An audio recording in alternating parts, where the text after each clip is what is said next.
love and honor their parents and their families. Now, everyone comes from different backgrounds. I know that not all family relationships are super healthy, and so we know that. But just looking at the family relationships that they have, I think can give you such an idea about someone. Yeah, there's that verse in I think in Proverbs where it says, "Honor your father and mother," and there's no qualifier with that verse. It's not honor your father and mother if they're really good people and they treat you well. So you can actually have really bad parents and still be able to honor them and to love them in a good way. I think we lost Facebook. So Tiff, would you mind just going to our Facebook page and just starting a live video on that? You can go ahead and finish that. How do I do that? Just go to our Facebook page. Technical difficulties, folks. Just exit out of that. Then go to Crosspoint Young Adults on the left. There you go. Instagram, we're here for you. Thank you for rolling with us. We love all y'all. So that's we're trying to figure out technology. We don't have a big studio to go to, and so that's a pretty cool thing. Use camera, maybe. I don't know. I've never gone live like this before. It's pretty exciting. Pretty exciting.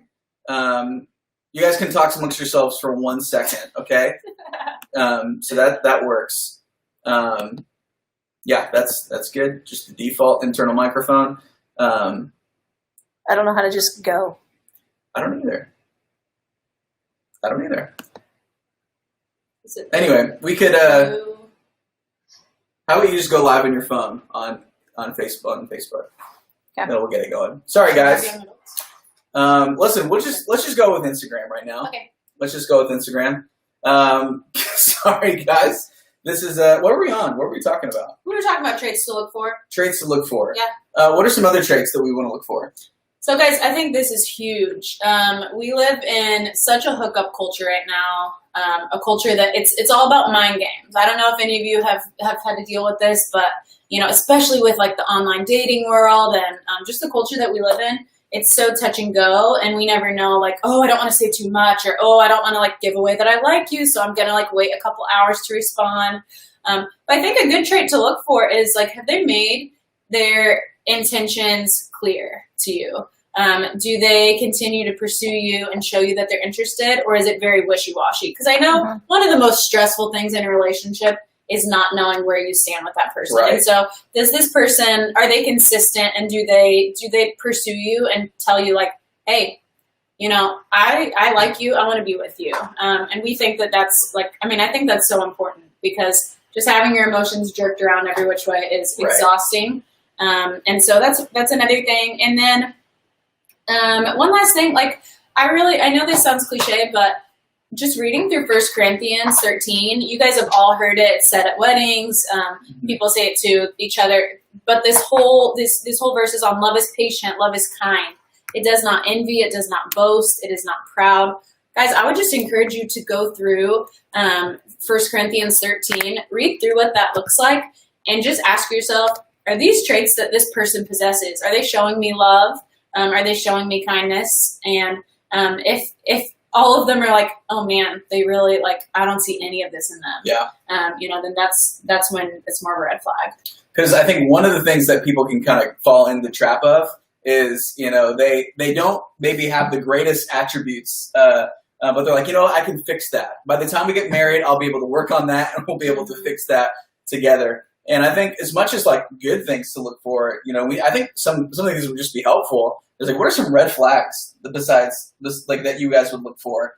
And someone, if maybe you're starting to talk to someone or whatever, what are some things that pop up and you're like, oh, there's like a pause there. What are some of those things for you guys? Well, as someone who is currently online dating, I think that what's crazy, you don't have to look very far to find those red flags. Yeah. Most of the time, especially if you're doing online dating, which I'm not naive enough to think that you guys aren't. I know you guys are on there, and it's all good. In fact, you kind of have a leg up when you're talking about online dating because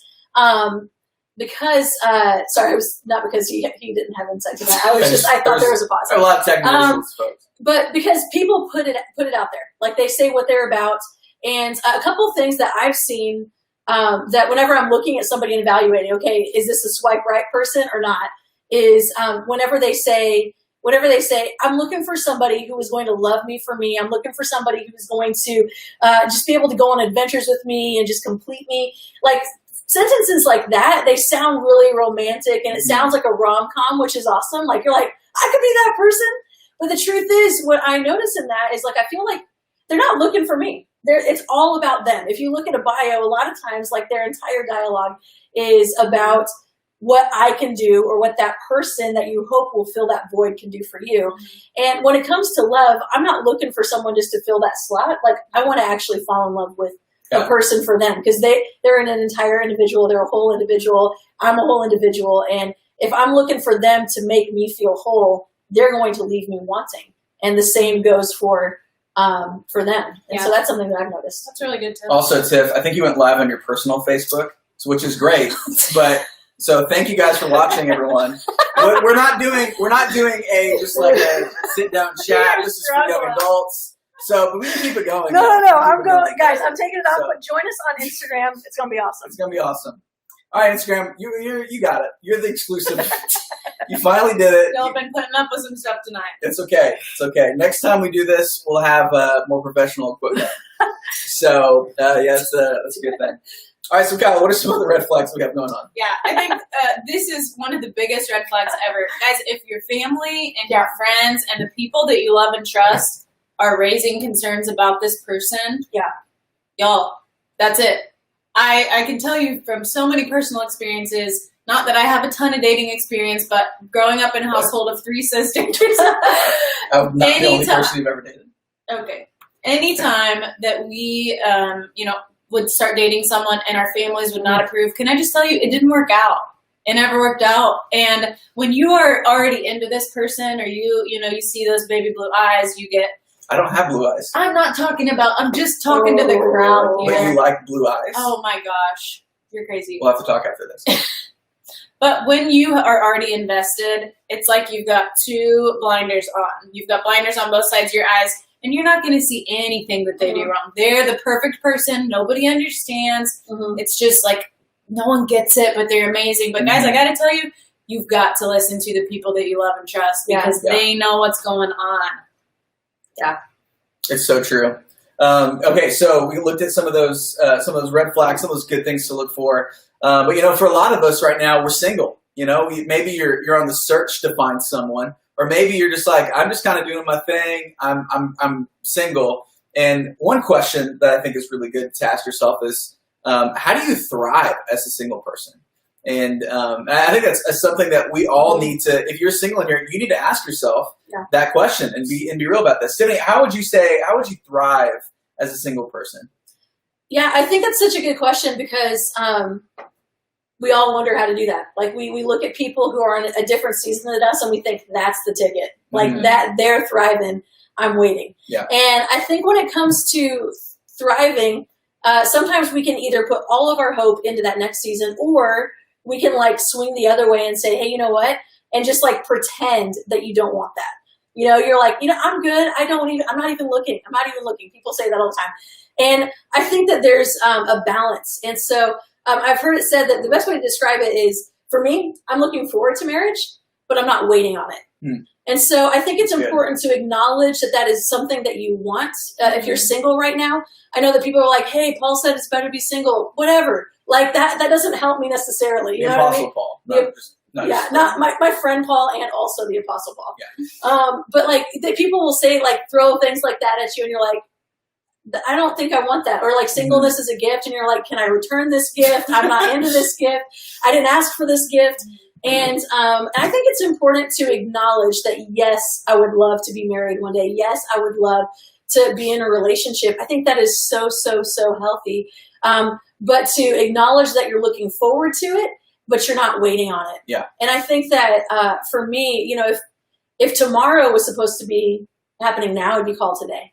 And I have to trust that God's not just the God of time, but he's the God of timing. And so for me, I feel like those are some things that have helped me put it in perspective because I have the tendency to either just swing to one side and wish I was in the promised land of being married or pretend that I don't feel that way. And I think our feelings are natural. I think that God puts that desire in our heart. And I have a verse that I I think is perfect for a lot of things, but especially for this. And it's John 10:10. And John 10:10 says this: "The thief comes only to steal and kill and destroy. I have come that they may have life and have it to the full."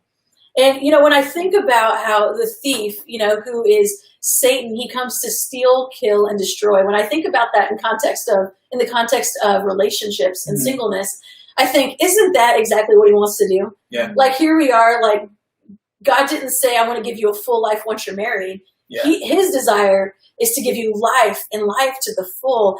And Satan wants nothing more than to steal, kill, and destroy that life. Mm-hmm. And so I think so many times we can walk around allowing these lies of Satan to say, "Hey, you know what? You're not a full person yet. You're not married. You don't totally get it, or you're not totally fulfilled yet because you're not married, or everybody else is getting married." It's that lie that says, I'm look at everybody else, and the comparison is a thief of joy. And so I think that when it comes to singleness, it's something that we have to continually be on the lookout to see, okay, am I listening to the thief that's coming to steal, kill, and destroy? Or am I saying, "God, I believe that you're all I need. I'm asking you for this other thing. I'm going to keep asking you. But I'm also going to live in the fullness that you have for me right now." That's so good, Tiff. Man, if you're not taking notes right now on what these people are saying, you got to do it. It's so good. I think when I was single, I think one of the things that some people, even in the church, made me feel was they made me feel less than because I was single. And man, I just remember like being so like, I'm like, I get why people in the church have like feel less than sometimes, because that's what a lot of people maybe unintentionally even can make you feel. And so, but I love that, Tiffany last week at Thursday Night Live talked about purpose. And, I think that, when we look at our purpose, we're here to glorify God in everything we say and do. And nowhere in there is marital status mentioned. Like you actually, you can actually, do the purpose that God has for you, being married or not. And so I love this idea of like, don't wait to serve God or to start doing what you want to do until you find someone. And start living in what God has for you right now. And I really think that was a game changer for me, to be content with where I was and start doing the purpose I feel God had for me. All right, we're going to go to another question that was sent in. This question reads, when I pray for guidance, how do I know that God is speaking to me and not myself? This is a great question. I think this is a really important question, especially for people in the season of life that we're in right now as young adults. We're setting the course and the trajectory of our lives, and the decisions that we make right now have a great impact on our lives and how they're going to play out. And so, one, I think this is a great question for whoever sent this in. And I think this is a great thing. And so I just want to ask you 3 questions. And I think these 3 questions will help you to determine if this is God's voice speaking to you or just yourself, or maybe that Taco Bell that you had the night before.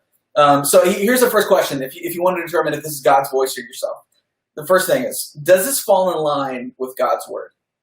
Does what you feel like God is saying to you, does it fall in line with what it says in Scripture? I think a lot of people, they have, when they're presented with an obstacle or decision they have to make, they're just like, man, I just have to pray about it. And they'll tell me the thing, and I'm like, that's clearly the God talks about that in the Bible. The answers are in the book. You just have to go look at it. And some of the decisions that have been clearly addressed in Scripture, and God's actually not going to lead you to contradict what He said in His Word. In John 14:15, it says, "If you love me, you're going to keep my commandments." So if you're following Jesus, if you're a Christian, a Christ follower, and you're trying to make a decision, and you feel like you want to make a decision that actually goes against what God has to say in His Word, then it's probably you who's saying it, and not God leading your life. The second question is this: have I sought out the advice of mature believers who know me well? That's a really good question. That's a question that I'm just going to say 90% of you won't do.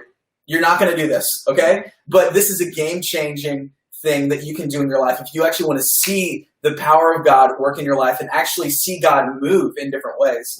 Have you sought the advice of a mature believer who knows you well?